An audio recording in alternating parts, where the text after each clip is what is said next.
కొంతమంది మాట్లాడుతున్నారు, నాకెప్పుడు సవాళ్లే. నేను ఏ మంచి పని చేయాలన్నా ఇమ్మీడియట్గా వచ్చేస్తారు, ఏదంటే అది మాట్లాడతారు. ఇంకా డేటా సెంటర్ రాలేదు. గూగుల్ డేటా సెంటర్ మీరు చూస్తే ఒక్క అమెరికాలో ఉండి మొట్టమొదటిసారిగా ఇండియాకు వస్తామని, ఇండియాకు వచ్చిన తర్వాత ఎక్కడ పెట్టాలంటే అనుకూలమైన ప్రదేశం అని మన విశాఖపట్నం, ఒక సుందరమైన నగరం విశాఖపట్నానికి వచ్చారు. అది వస్తే బెంగళూరు కలవరపడింది, వేరే రాష్ట్రాలు ఆశ్చర్యపోయినాయి. కానీ ఇక్కడుండే వాళ్ళు మాత్రం ఒకరిద్దరు ఫ్లాగులు పట్టుకుంటారు వద్దని. డేటా సెంటర్ అంటే తెలియదు, లాభాలు తెలియవు. అంటే వాళ్ళకి కావాల్సింది రాజకీయం కావాలి, ఎవరో చెప్తే నమ్మాలి. ఇంతవరకు డేటా సెంటర్ కన్స్ట్రక్షనే ప్రారంభం కాలేదు, నీళ్లు ఇంకిపోయినాయంట, తాగడానికి నీళ్లు లేవంట. అది మాకు వద్దంటారు. నేను అడుగుతున్నా, ఇలాంటి పిల్లలు, వీళ్ళు మట్టిలో మాణిక్యాలు, వీళ్ళకు అవకాశాలు ఇస్తే ప్రపంచాన్ని శాసించే శక్తి ఉండే పిల్లలు మన పిల్లలని మరొకసారి మీకు తెలియజేస్తున్నా. అదే నా నమ్మకం.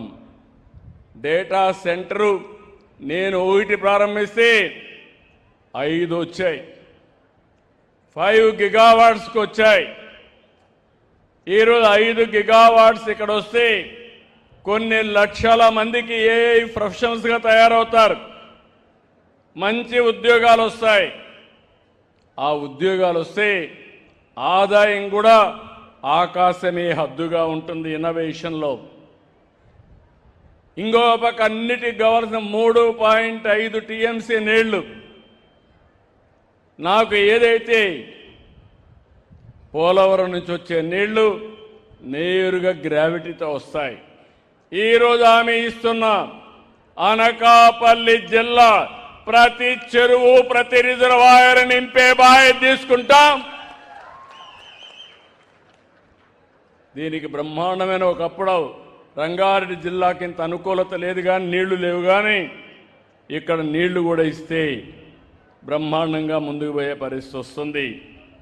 అయితే ఇక్కడికి వచ్చినప్పుడు అభివృద్ధి అంటే పరిశ్రమలు, పెట్టుబడులు, కంపెనీలే కాదు. అభివృద్ధి అంటే స్వచ్ఛమైన ప్రాంతాలు, ఆరోగ్యకరమైన జీవితాలు, పర్యావరణ పరిరక్షణ కూడా. ఇప్పుడే వాళ్ళని చూస్తే వాళ్ళ స్కూల్లో చేసే విషయాలు మీరు చెప్పే పరిస్థితికి వచ్చారు. ఈ ప్రజానీకానికి విజ్ఞప్తి చేస్తున్నాను, 3వ శనివారం ప్రతి నెల నేను అందరికీ ఒకటే విజ్ఞప్తి చేశాను, ఏ పని చేయక్కర్లేదు, కొంపలేమి కూలిపోవు. స్వచ్ఛత గురించి ఆలోచించండి, పరిశుభ్రత గురించి ఆలోచించండి, సమాజ హితం కోసం మీకు చేతనైనంత వరకు పనిచేయమన్నాను. ఇది కానీ మనం చేయగలిగితే, ఈరోజు మనం చూస్తున్నాం, మన ఇంటి ముందర ఎవరన్నా చెత్త వేస్తే మనకు కోపం వస్తుంది, కానీ మన ఇంట్లో చెత్త మాత్రం తీసిపోయి రోడ్డు మీద వేస్తాం. ఇల్లు మనది, రోడ్డు మాత్రం మంది కాదనుకుంటున్నాం. రోడ్డు మనదే, ఇల్లు మనదే అనే కానీ మనస్తత్వం వస్తే ఆటోమేటిక్గా చాలా సమస్యలు పరిష్కారం అవుతాయి. ఇక్కడే కోనేరు చూశాను, పేరేంటమ్మా కోనేరు, ధర్మ కోనేరును చూశాను. ఎంత ఆనందం కలిగిందంటే, ఎప్పుడో కట్టినటువంటి కోనేరుని, త్రాగునీరుండే కోనేరు రాను రాను కలుషితమైన నీళ్లు, బురద నీళ్లు అయిపోయి చాలా భయంకరంగా ఉంటే, ఈరోజు ఎవరైనా ఈ గ్రామం కానీ, ఈ ప్రాంతం వాళ్ళు కానీ సాయంత్రం పోయి ఫ్రెష్ ఎయిర్ అక్కడ పీల్చుకొని చుట్టూరు ఒక 4 రౌండ్లు వేస్తే మీ ఆరోగ్యం ఆటోమేటిక్గా ఇంప్రూవ్ అయిపోతుందని చెప్పి కూడా నేను మీకు తెలియజేసుకుంటున్నా. అలాంటి మంచి కేంద్రాన్ని తయారు చేసే పరిస్థితికి వచ్చారు. ఈరోజు ఇక్కడ స్వచ్ఛాంధ్ర, స్వర్ణాంధ్ర కార్యక్రమం మీ అందరినీ ఒకటే కోరుతున్నాం, ఇక్కడుండి పారిశుద్ధ కార్మికులను అభినందిస్తున్నాం. ప్రజలు, ప్రభుత్వ ఉద్యోగులు, స్వచ్ఛంద సంస్థలు స్వచ్ఛత కోసం ముందుకు వస్తున్నాయి. ఈరోజు ఈ కార్యక్రమంలో భాగస్వాములైన అందరినీ కూడా అభినందిస్తున్నాం. మన ఊరు మన బాధ్యత. ఈ సంకల్పం అందరూ తీసుకోవాల్సిన అవసరం ఉంది. పరిశుభ్రత అంటే రోడ్లను ఊడ్చడం, చెత్తను తరలించడం మాత్రమే కాదు. మన ఇల్లు, వీధి, కార్యాలయం, పాఠశాల, మార్కెట్, బహిరంగ ప్రదేశం అన్ని ప్రాంతాలు పరిశుభ్రంగా ఉండాలి. అప్పుడే పరిశుభ్రమైన గ్రామాలుగా తయారవుతాయి. ఆరోగ్యకరమైన కుటుంబాలు వస్తాయి. స్వచ్ఛమైన పర్యావరణం వస్తుంది. దానికే నేను ఈరోజు ఆలోచించాను. ఒకప్పుడు విజన్ 2020 అంటే చాలామంది ఎగతాళి చేశారు. అది ఈరోజు హైదరాబాదు చూస్తే అందరికీ అర్థమవుతుంది. ఈరోజు 2047కి నరేంద్ర మోడీ గారి నాయకత్వంలో భారతదేశం ఒక అగ్ర దేశంగా వికసిత్ భారత్ సాధిస్తుంది. అదే సమయంలో ఆంధ్రప్రదేశ్ రాష్ట్రం మీరు రాసి పెట్టుకోండి. ఇప్పుడే ఒక సంవత్సరానికి 30,000 రూపాయలు పెరిగిందని మీ కలెక్టర్ గారు చెప్పారు. తప్పకుండా 2047కి మీ తలసరి ఆదాయం 50 లక్షల వరకు పెరిగే అవకాశం ఉంటుంది. 3.5 లక్షల నుంచి 50 లక్షలు పెరగడానికి నేను ప్రణాళిక రచించాలని మరొక్కసారి విజ్ఞప్తి చేస్తున్నాను. దీన్ని ఉపయోగించుకోవడం మీ అందరి బాధ్యత. ఇక్కడ అవకాశాలు చాలా వస్తాయి. ఇప్పుడే మా సత్యనారాయణమూర్తి గారు అన్నారు, నిన్నటి వరకు అనకాపల్లికి పెట్టుబడులు రాలేదు.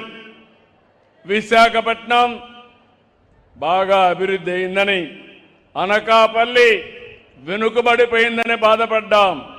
ఇప్పుడు విశాఖపట్నానికి మించి ఈరోజు పెట్టుబడులు ఇక్కడికి వచ్చే పరిస్థితికి వచ్చాయి. ఒక పక్క మీరు చూశారు, ఆర్సెలర్ మిత్తల్ స్టీల్ సిటీనే కడుతున్నాడు. ఈ ప్రాంతం అంతా కూడా చాలా వరకు డేటా సెంటర్లు వస్తున్నాయి. ఇంకో పక్క అల్యూమినియం ప్లాంట్ వచ్చింది, ఫార్మా వస్తూ ఉంది. అంటే మీరు అనుకోవాల్సింది, భవిష్యత్తులో అనకాపల్లిలో లేనటువంటి ఇండస్ట్రీ ఉండదు. అన్ని ఇండస్ట్రీస్కి కేంద్రంగా, నాలెడ్జ్ ఎకానమీకి కేంద్రంగా అనకాపల్లి తయారవుతుంది.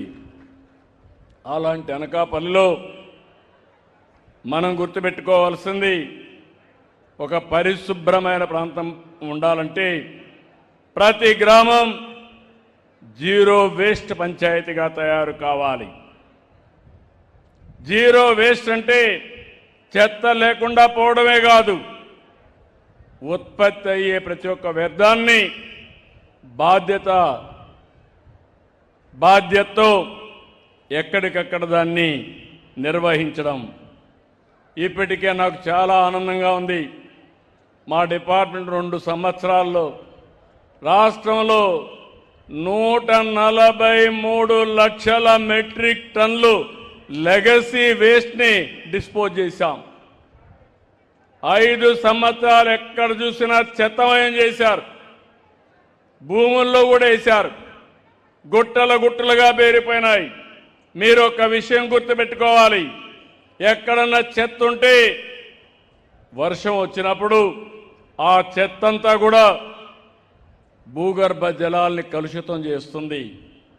అక్కడి నుంచి కొన్ని కిలోమీటర్లు కూడా నీరన్నీ కూడా కలుషితం అయిపోయే పరిస్థితి వస్తుంది. దీనివల్ల వాతావరణమే కాకుండా మనం తాగే నీళ్లు కానీ చాలా సమస్యలు వస్తాయి. అందుకే నేను కొత్త స్లోగన్ ఇచ్చాను, చెత్త నుంచి సంపద. అందరూ కొంతమంది ఆశ్చర్యంగా చూశారు, ఇదేంటిది అవుతుందా అని. ఈరోజు మీరు చూస్తే చెత్త నుంచి కాంపోస్ట్ తయారు చేస్తున్నాం, చెత్త నుంచి కరెంటు ఉత్పత్తి చేస్తున్నాం, చెత్త నుంచి గ్యాస్ ఉత్పత్తి చేస్తున్నాం. ఈరోజు ప్లాస్టిక్ అంతా కూడా మళ్ళీ పంపించి ప్లాస్టిక్ పరిశ్రమలో మళ్ళా కొత్త ప్లాస్టిక్ తయారు చేస్తున్నాం. ఈరోజు ఒకటే కాదు, మీరు ఒకసారి చూస్తే స్వచ్ఛ రథాలు పెట్టాం, ఊరూరికి పంపిస్తున్నాం. ఒకప్పుడు నేను చిన్నప్పుడు చూసేవాడిని, కొంతమంది వచ్చేవాళ్ళు పాత వస్తువులు ఇస్తే డబ్బులు ఇస్తామని తిరిగేవాళ్ళు. అప్పుడు ఆ పాత వస్తువులు ఇచ్చి వాళ్ళ దగ్గర డబ్బులు కానీ కొత్త వస్తువులు తీసుకునేవాళ్ళం. ఇప్పుడు అలాంటిది మళ్ళీ వచ్చింది. మీ ఇంట్లో పాత వస్తువులు ఇస్తే మీకు ఏం కావాలన్నా అది ఇచ్చే పరిస్థితి వచ్చిందంటే అది ఈరోజు ఈ ప్రభుత్వం చూపించే చొరవ. కడాన మా పిల్లలకు కూడా పాత పుస్తకాలు ఇస్తే కొత్త పుస్తకాలు ఇస్తున్నాం. ఏం కావాలో అవి కూడా అందుబాటులో పెట్టాం. అంటే ఏది వేస్ట్ కాదు. మీరు పాత సెల్ ఫోన్లు ఇస్తే అవి కూడా పోయి మళ్ళా సెల్ ఫోన్లే కాదు స్టీల్ కానీ అన్నీ కూడా మళ్ళీ రీయూజ్ చేసి మళ్ళా మెల్ట్ చేసే పరిస్థితికి వచ్చాం. అందుకే నేను ఒక సర్క్యులర్ ఎకానమీ అన్నాను. దీన్ని ఏ విధంగా చేయాలనో అన్ని విధాలా ముందుకు తీసుకుపోతున్నామని చెప్పి కూడా నేను మీకు తెలియజేస్తున్నా. నా ఆలోచన ఈ సంవత్సరం ఎక్కడ కూడా చెత్త అనే మాట లేకుండా లెగసీ వేస్ట్ను పూర్తి చేస్తాం, డిస్పోజ్ చేస్తాం. ఇంకో పక్క నేను ఈ సందర్భంగా ఒకటే మీ అందరికీ పిలిపిస్తున్నా. ODF model. ఓడిఎఫ్ అనగానే ప్రతి ఒక్కరూ మరుగుదొడ్డి ఇంటి దగ్గర ఉండాలి, ఆఫీసుల్లో ఉండాలి, పబ్లిక్ ప్లేసుల్లో ఉండాలి. మరుగుకు మాత్రం ఎక్కడా బయట పోకుండా బాధ్యతగా మనందరం మరుగుదొడ్లు ఉపయోగించుకోవాలి. ఇంకో పక్క మీరు చూస్తే సేఫ్ టెక్నాలజీ ఉండాలి. మరుగుదొడ్లు కూడా ఏదంటే అది కట్టేసి అక్కడి నుంచి వాసన కానీ ఇవన్నీ వస్తే చాలా సమస్యలు వస్తాయి. రెండోది 100% డోర్ టు డోర్ తడి చెత్త పొడి చెత్త కలెక్ట్ చేయాలి. ఇంకో పక్క వేస్ట్ అంతా కూడా కాంపోస్ట్గా కన్వర్ట్ చేయడం. ఇంకో పక్క మీరు చూస్తే సర్క్యులర్ ఎకానమీలో ఇవన్నీ కూడా రీసైకిల్ చేయడం. మనకు ఒక పక్కన చూస్తే నేను ఇక్కడికి వచ్చాను, ఈ మాడుగుల నియోజకవర్గం చూస్తే ఎక్కడ చూసినా చెట్లుంటే నా మనసు ఆహ్లాదకరంగా ఉందని చెప్పి మరొకసారి మీ అందరికీ తెలియజేస్తున్నా. నేను లెక్కలు కూడా చూశాను. ఆ లెక్కలు చూస్తే దేశంలో కంటే పొల్యూషన్ తక్కువ ఉండే ప్రాంతం మన మాడుగుల నియోజకవర్గం అని మీ అందరికీ విజ్ఞప్తి చేస్తున్నారు. పొల్యూషన్ రావడానికి చాలా సమస్యలు ఉంటాయి. కరెంటు కానీ మనం మామూలు కరెంటు వాడినా కొంత పొల్యూషన్ వస్తుంది, వాహనాలు వాడితే కొంత పొల్యూషన్ వస్తుంది. ఇంకొక పక్కన మీరు చూస్తే కుకింగ్లో కూడా మీరు కట్టెల పొయ్యిలు చేస్తే పొల్యూషన్ ఆటోమేటిక్గా పెరుగుతుంది. ఈరోజు నేను ఆలోచించేది ఒకటి, మీ ఇంటి పైన మీరు ఊహించుండరు, సోలార్ ప్యానెల్ పెట్టుకుంటే ₹1 ఖర్చు లేదు. ఎస్సీ ఎస్టీలకు ప్రభుత్వమే ఫ్రీగా పెట్టిస్తున్నాం. రైతులకు ప్రభుత్వమే పంప్ సెట్లకి ఫ్రీగా కుస్తుంలో మేమే ఖర్చు పెట్టి సోలార్ పెట్టిస్తాం. ఇంకో పక్క బీసీలకు మీరు ఒక్కసారి ఆలోచించుకోవాలి. 3 మెగావాట్ల వరకు మీరు కిలోవాట్ల వరకు మీరు పెట్టుకుంటే ₹98,000 సబ్సిడీ ఇస్తాం. ఇది పెట్టుకొని మీరు ఆటోమేటిక్గా మీకు సర్ప్లస్ అయితే డిపార్ట్మెంట్కి ఇవ్వచ్చు, మీకు అవసరమైతే మళ్ళా కరెంటు తీసుకోవచ్చు. నేను ఒకటే విజ్ఞప్తి చేస్తున్నాను మా ఆడబిడ్డలకి, మీకోసం నేను ఒకటి ఆలోచించాను. 3 గ్యాస్ సిలిండర్లు ఉచితంగా ఇస్తున్నాను. మీరు గ్యాస్ తీసుకున్నప్పుడంతా ఇచ్చాను. రాబోయే రోజుల్లో దానికి సంబంధం లేకుండా 3 గ్యాస్ సిలిండర్లకు ఎంత డబ్బులు ఇవ్వాలనో ఆ డబ్బులు 4 నెలలకు ఒకసారి మీ అకౌంట్లో వేసే బాధ్యత నాదని మా ఆడబిడ్డలందరికీ తెలియజేస్తున్నా.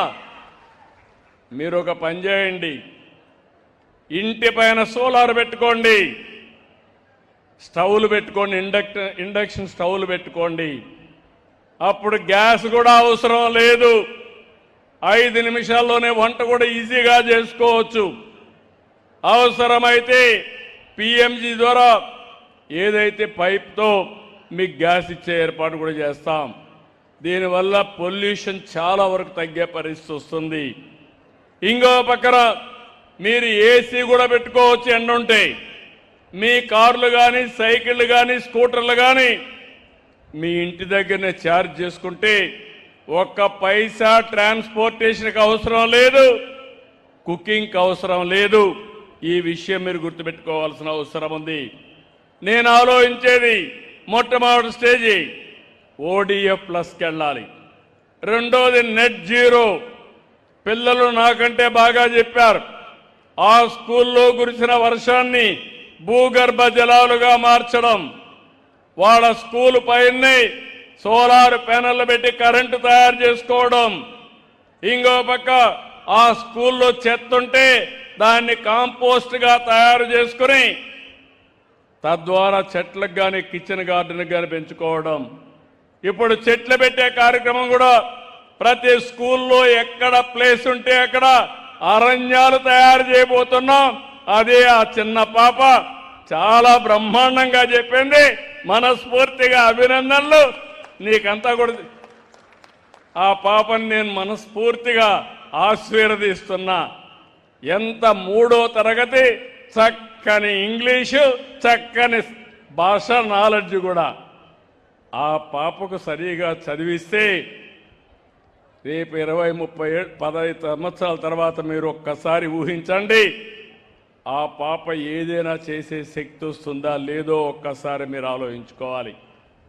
ఎంత వాళ్ళల్లో పరిజ్ఞానం వచ్చిందంటే, ఒకప్పుడు ప్రైవేట్ స్కూల్కి పోయేవారు, ఇప్పుడు ప్రైవేట్ స్కూల్ నుంచి గవర్నమెంట్ స్కూల్కి వస్తున్నారు. అది ఈ ప్రభుత్వం యొక్క పనితనం.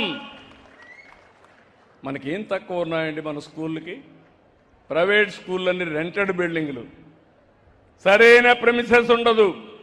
ఈరోజు మనకు మంచి బిల్డింగ్లు ఉన్నాయి, మంచి వాతావరణం ఉంది, మంచి టీచర్లు ఉన్నారు. మా టీచర్లు మనసు పెడితే ప్రపంచాన్ని జయించే పిల్లల్ని తయారు చేసే శక్తి ఈ టీచర్లకు ఉంది. అందుకే మొట్టమొదటిసారిగా ఓడిఎఫ్ అంటున్నా, ఇప్పుడు నెట్ జీరో అంటున్నా, భవిష్యత్తులో కార్బన్ న్యూట్రల్ అంటున్నా. మనం గాలి పీల్చుకుంటాం, కార్బన్ డయాక్సైడ్ వదిలిపెడతాం. కార్బన్ డయాక్సైడ్ చెట్టు పీల్చుకుంటుంది, మళ్ళీ అది ఆక్సిజన్ వదిలిపెడుతుంది. ఇది ఒక సైకిల్.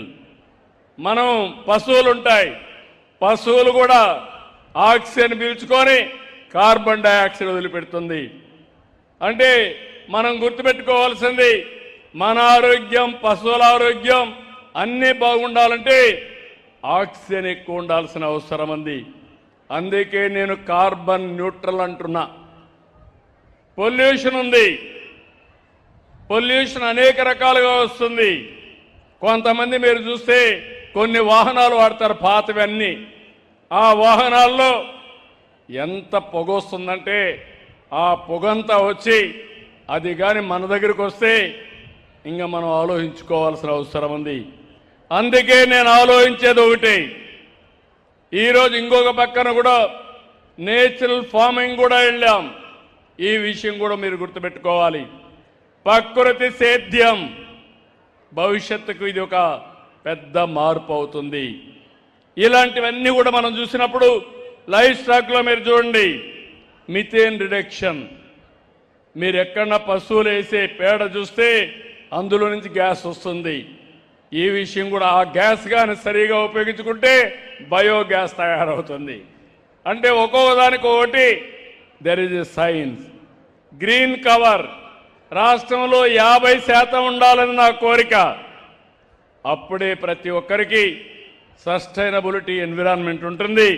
ఇలాంటి చాలా సమస్యలు ఉంటాయి.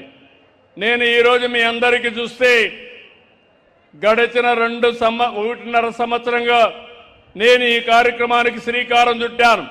నేను ఒకటే మీ అందరికీ హామీ ఇస్తున్నా, ఇప్పటితో వదిలిపెట్టను. మీ అందరి ఆరోగ్యం బాగుండే వరకు, దేశంలో ఆంధ్రప్రదేశ్ నెంబర్ 1గా తయారు చేసే వరకు ఇలాంటి కార్యక్రమాలతో మీ ముందుకు వస్తానని మరొక్కసారి తెలియజేస్తున్నా. సంక్షేమం ఇచ్చాం, మీరు చూశారు.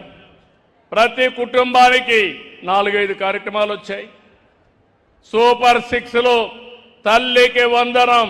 ఎంతమంది పిల్లలుంటే అంతమంది పిల్లలకి తల్లికి వందనం కింద మీ అకౌంట్లో డబ్బులు వేసామా లేదా అని అడుగుతున్నా. ఇంకొక పక్క అన్నదాత సుఖీభవ, కేంద్రం రాష్ట్రం కలిసి 20,000 రూపాయలు మీ అకౌంట్లో వేస్తున్నాం.